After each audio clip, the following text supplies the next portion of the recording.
600 marks ಇರತಕ್ಕಂಥ ಒಂದು ಪರೀಕ್ಷೆಯಲ್ಲಿ 60% ಬಂದಿದೆ ಅಂತ ಅಂದ್ರೆ ಅರ್ಥ 600 ಪ್ರತಿ 100ಕ್ಕೆ 60 ಅಂತ 60% ಇದು 60% ಅಂದ್ರೆ 60/100 ಪ್ರತಿ 100ಕ್ಕೆ ಎಷ್ಟು ಪ್ರತಿಶತ ಎಷ್ಟು ಅಂತ ಅರ್ಥ. 600 ಇದೆ ಇಲ್ಲಿ 1 2 3 4 5 600ರಲ್ಲಿ ಪ್ರತಿ 100ಕ್ಕೂ 60 ಅಂತ ಅರ್ಥ. ಇಲ್ಲಿ 60 ಇಲ್ಲಿ 60 60 ಇಲ್ಲಿ 60 ಈ 100ಕ್ಕೂ 60 ಪ್ರತಿ 100ಕ್ಕೆ 60 ಅಂದ್ರೆ 600ಕ್ಕೆ ಎಷ್ಟಾಯ್ತು? ಇಲ್ಲಿ 6 ಇದೆ 6 36 36 ಇಲ್ಲಿ 600 ಇದೆ 600ರಲ್ಲಿ ಪ್ರತಿ 100ಕ್ಕೆ 60% ಅಂದ್ರೆ 60%. ಇದು ಎಷ್ಟಾಯ್ತು? 100ರಲ್ಲಿ 106 6ರಲ್ಲಿ 36 360 ಪ್ರತಿ 100ಕ್ಕೆ 60 ಅಂತಂದ್ರೆ ಈ ಎಲ್ಲ 60ಗಳನ್ನ ನಾವು ಕೂಡಿದ್ರೆ ನಿಮಗೆ ಒಟ್ಟಾರೆ 360 ಬರುತ್ತೆ. ಸೊ ಅವರ ಸ್ಕೋರ್ ಎಷ್ಟು? 60% ಅಂದ್ರೆ 360. ಈ 600 ಮಾರ್ಕ್ಸ್ ಅಲ್ಲಿ 60% ಅಂದ್ರೆ 360 ಮಾರ್ಕ್ಸ್ ಬಂದಿದೆ ಅಂತ ಅರ್ಥ. ಇನ್ನು ಉದಾಹರಣೆ ನೋಡೋಣ. ಇಬ್ಬರು ವ್ಯಕ್ತಿಗಳಿರ್ತಾರೆ. ಪರ್ಸನ್ ಎ ಅಥವಾ ಒಬ್ಬರನ್ನ ಇನ್ನೊಬ್ರು ಪರ್ಸನ್ ಬಿ. ಇಬ್ಬರು ವ್ಯಕ್ತಿಗಳಿದ್ದಾರೆ.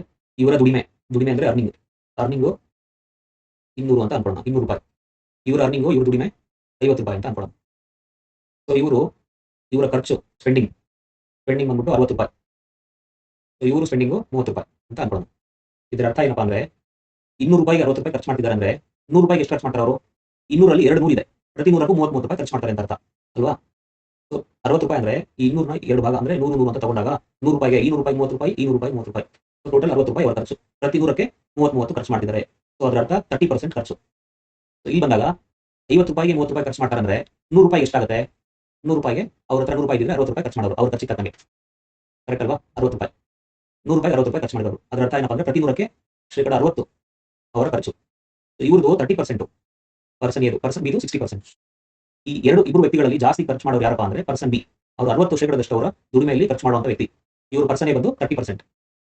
ಸೊ ಇದರಿಂದ ನಿಮಗೆ ಪರ್ಸೆಂಟೇಜಸ್ ಏನಕ್ಕೆ ಇಂಪಾರ್ಟೆಂಟ್ ಅಂತ ಗೊತ್ತಾಗಿದೆ ಅಂತ ಅನ್ಕೋತೀನಿ. 800 ಇದೆ ಅಂತ ಅನ್ಕೊಳ್ಳೋಣ. 800 ಇದು ಪೂರ್ತಿ ಕೊಟ್ಟಿರೋದನ್ನ ನಾವು 100% ಅಂತ ತಗೋಬೇಕು.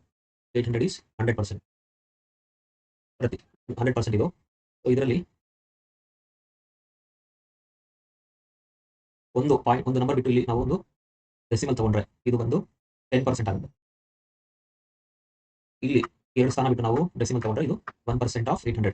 800ರಲ್ಲಿ ಇದು ಕೊಟ್ಟಿರೋದು 800 ಇದು 100% ಫುಲ್ ಇದೆ. 1 ಪಾಯಿಂಟ್ ಶಿಫ್ಟ್ ಆದ್ರೆ ಇದು 10% ಆಗುತ್ತೆ.